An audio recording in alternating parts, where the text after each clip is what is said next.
Okay, players, today I'm going to be making a special video for basically which item is better on Loki and which item is worse on Loki. So there are going to be three categories: crit, pen, and attack speed. So let's start with crit. Alright, so many people believe that crit works on Loki, and I'm going to tell you the pros and cons for this. The pros is that it will deal a lot more damage than going pure pen or going pure attack speed. Crit is just the most damaging thing you can do in this game as a physical character, melee wise. So that's the pro. However, there's many cons to this. One, Loki isn't a ability based, or sorry, is not a auto attack based god. Kill someone. He is a ability based god, which means that he relies on his abilities, his 1, 2, 3, and 4, more than his basics, compared to like Hunter, who uses their basics only, and then there's Thor, who uses his abilities only. Loki and Thor are both ability based gods. So crit is a auto attack based item. It is not that beneficial on Loki, and here's a few reasons why. For example, this Deathbringer right now, right? It says, and Deathbringer is the most popular choice on Loki, so I'm gonna stick with this. Okay. Percent critical strike chance. It has 50 power, and the passive 40% critical strike damage is increased.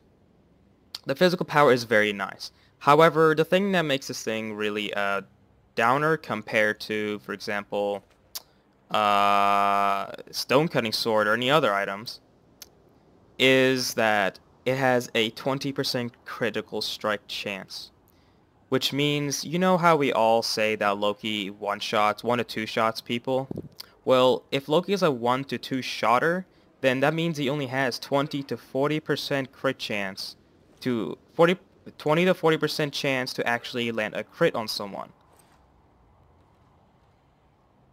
If you're gonna buy Deathbringer or Malice, you also should buy Rage. This will increase your chances to 40%. It used to be 50, but it's 40% now. And then obviously Rage is passive, which just makes the chances even better.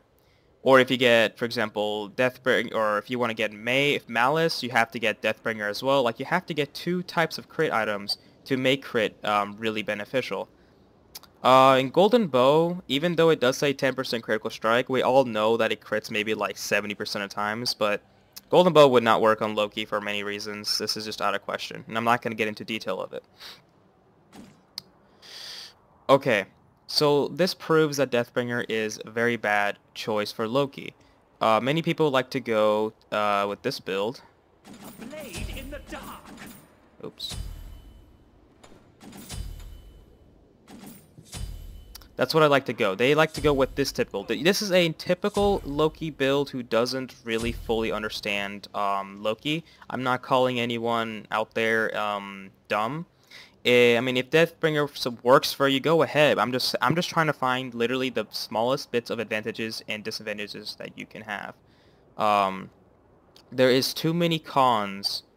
There's too many cons that outweigh the pro.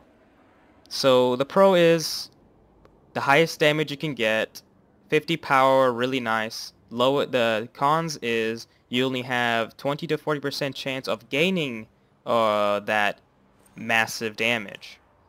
And if you get Deathbringer, you also have to get another crit item, which replaces either your pen, your hydras, or even your trance.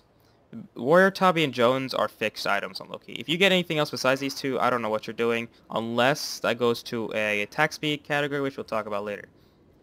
Okay, well that settles it. Deathbringer, not a good choice. Instead, you want to get something else. And now we're going to go to the second category, pen, and which items to get in the pen category. Okay, so this is a typical Loki build right here, and there's always that last item that you need. The last item I get, personally, is Stone Cutting Sword. Many people say Stone Cutting Sword isn't good, and I beg to differ. I think this is one of the items that works really well on Loki. This item also works well on Baka and Mercury. I think those are the only gods that, oh, and Kali, I think, that really benefit from this. And I did point out that Deathbringer is a 20 to 40% chance of getting crits on a person. And this also says you have to hit the person 3 times to apply the passive. But here's the big difference, right? 1 to 2 basic attacks, because remember, Loki is a 1 to 2 shotter, so we're going to stick with that. If Loki hits a person once with this ability, the passive is 100% guaranteed to actually apply that effect to an enemy god, while Deathbringer or any other crit items don't have that 100% guaranteed chance. And that's why Stone Cutting Sword is way better. This also allows you to have a better boxing potential, which many Lokis out there have a trouble time boxing. For example, Nemesis, who counters Loki with by, for instance, let's just bring this in your head.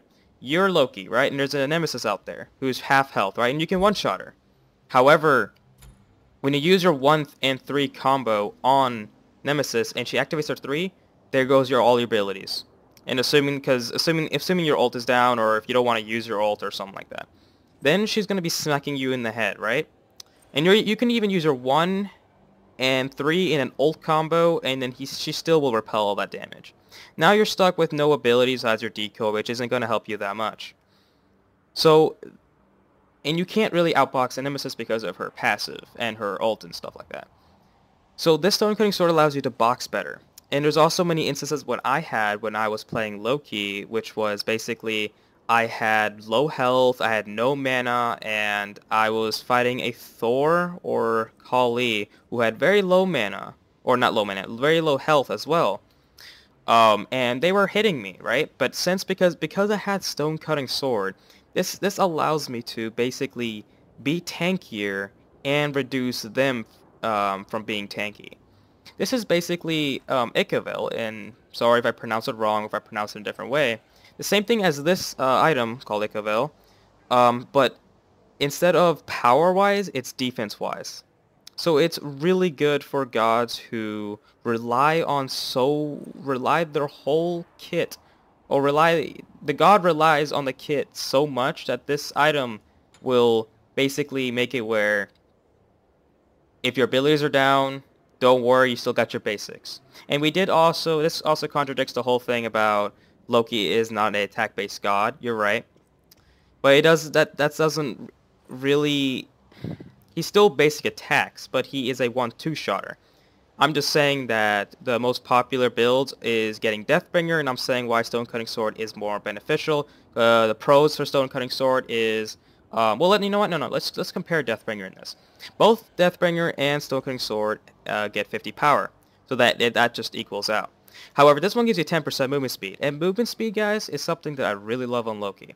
I just love for me, just outrunning someone without pressing my 1 key. So I really love doing that. And people may say you have your 35% movement speed, yada yada yada. That's true, guys, but again, please realize that Loki's 1 isn't always up. And sure, you can over-exaggerate by saying, oh, it's basically always up. It's like 4 seconds, right? Well, how fast can Loki kill someone? How fast can Kali kill someone? How fast can a Hebo kill someone? In less than 1 to 2 seconds. So 4 seconds, guys, is like a year in Smite. And this is why I get Stone Cutting Sword. Why I don't get anything else for the 6th slot besides Stone Cutting Sword. I do sometimes get Breastplate of Valor, but that doesn't really... That's for more 1v1 bases. This is for Conquest, though, guys. This is for Conquest, not for anything else. I don't know anything about Joust or Siege or anything like that. I'm talking strictly on Conquest, the most popular game mode in Smite. So that covers about it on penetration, and I explained why Stone Cutting Sword is better than Deathbringer. Now we're going to be moving on to attack speed and why is it bad on Loki and how is it good on Loki. So I'm going to be covering now the attack speed, pros and cons for Loki. First of all, attack speed Loki, don't get me wrong, is like the most fun thing ever. Like, I'll be honest, guys, I've done attack speed Loki maybe at least 4 times my whole Loki life. But oh my gosh, it is extremely fun, and I would understand why people want to do it. However, this is not a efficient way to it's not an efficient way to kill someone. There is way better methods of doing that, which is obviously getting pen. In fact, I would much rather get Deathbringer than going attack speed. That's how much certain I am that attack speed Loki doesn't work. Sure, he swings like crazy. It's fun as heck just being right behind someone, dealing that 20% extra damage from behind. It's really fun, dude. I would do it in Arena, but I don't play Arena at all as Loki because I don't like getting assists. I think it makes Loki weak. It makes Loki look weak. But anyway, attack speed Loki doesn't work. I've done all the math. I've done all the tests and everything. Attack speed Loki does not. And I can even prove it to you right now. I'm going 2.5 right now. Sure, this isn't a good build, so I'm gonna swap it around. Let's see. You want to get this. You want to get that. You want to get that. You want to obviously get Fatalis. You want to get maybe Aussie and you want to maybe like get a crate or something like that. And this is what I consider a normal kind of Loki attack speed build. So let me just finish up here, and I will see you guys, and we can actually test it right now for ourselves, which is better, pen or attack speed, BRB. Okay, so I'm gonna be checking out. Right now I'm gonna be attacking raw from the front, and then I'll do it in the back. All right.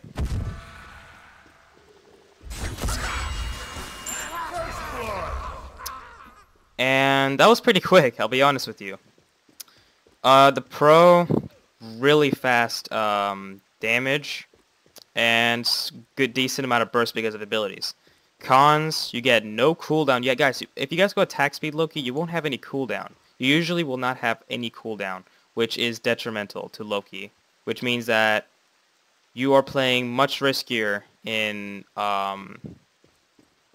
you're playing riskier as Loki. So you wanna cooldown is like the most important thing of Loki. I don't know why you shouldn't get it, but attack speed build doesn't get cooldown, so be aware. That's a con right there.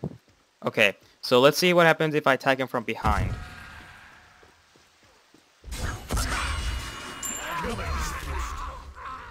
Basically the same kind of speed, but I guess a little faster, obviously. Now let's try if we go full pen. I will see you there in a bit. Alright, so I've got your chance to max stacks 50. So let's just see how fast I'll do it on the front.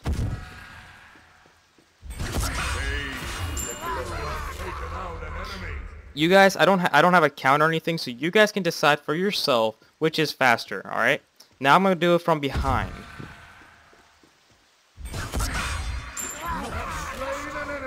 To my point of view, I think that the attack speed and the power are basically the same like speed on how fast you can kill someone. However, there's a big difference, right? There is actually like no cons, or there is no cons on doing the build that I have right now, which is this build right here that I can think of. The cons for attack speed: no cooldown, reliance of attack speed, autos. Alright, there's one more con for attack speed, which is that since you are auto attack reliant, you have to keep swinging. Compared to just doing this, I only swung twice, which I basically two-shotted raw right there. That is the difference. Attack speed Loki actually has to kill someone with autos, while I just do 1 and 3 and just walk off and they'll die. It's just more efficient. It's much more. It's secureful rather than attack speed, because when you go attack speed Loki, that means you're trying to 100 someone while punching them or slashing them in the face, which can also be detrimental to the fact that you can get CC'd out of it. You can get everything, because if your one's a 15-second cooldown and you attack raw and then Geb comes in, Geb shields him, or if he like ults you and stuns you, you have to wait 15 seconds, guys, to go invisible again and get out, which is too long compared to 9.7 seconds. Now, obviously, you can remove 4 seconds of the cooldown because your 1 lasts 4 seconds unless you hit it early. Which is why, guys, when you go invisible, you want to, draw out your 1. You don't want to go invisible and then swing instantly. You want to go invisible and, use your time management skills, basically. I forgot one more thing, guys. For penetration, people have also argued which is better, Brawlers or Crusher. It really depends on you. If there is a healer on the enemy team, you can obviously get Brawler's beat stick, but you should not for the reason because your team is there for a reason. Your teammates can do the anti-healing for you. Pestilence, Divine Ruin, Weakening Curse, they can do that for you. You're not responsible of doing the anti-healing thing. However, in 1v1s, I obviously pick it up if I'm fighting against the Hell or anyone who has a healing, but this is Conquest, guys. Think about it, Conquestly. That's not a word, but I just made it a word. Next will be the Crusher, right? The Crusher only works if you are extremely behind, which in my case is kind of rare, but if I were to be really behind, instead of getting stone cutting, because stone cutting is more of a team fight kind of situation, then you want to get Crusher. But besides that, you want to get stone cutting sword or something else that's, I don't know, that you want. Defense item, something like that. So the Crusher, it's just really not worth it because I don't focus about split pushing. I'm usually in team fights because when you get to high ranks, guys, you guys cannot just rely on split pushing because when your teammates are dying, and if you're split pushing, that's not going to make a difference. You can take a tier 2 tower and take a Phoenix if you want. But your teammates are all dead, and the enemy team is pushing to your Phoenix about to end the game. And they can end the game way faster than you can end the game as well. So that's really going to be about it, guys. If you guys have any questions, again, concerns, please post in the comments. If you guys, and I'll try to answer them as best as possible. And I will talk to you all Loki players later.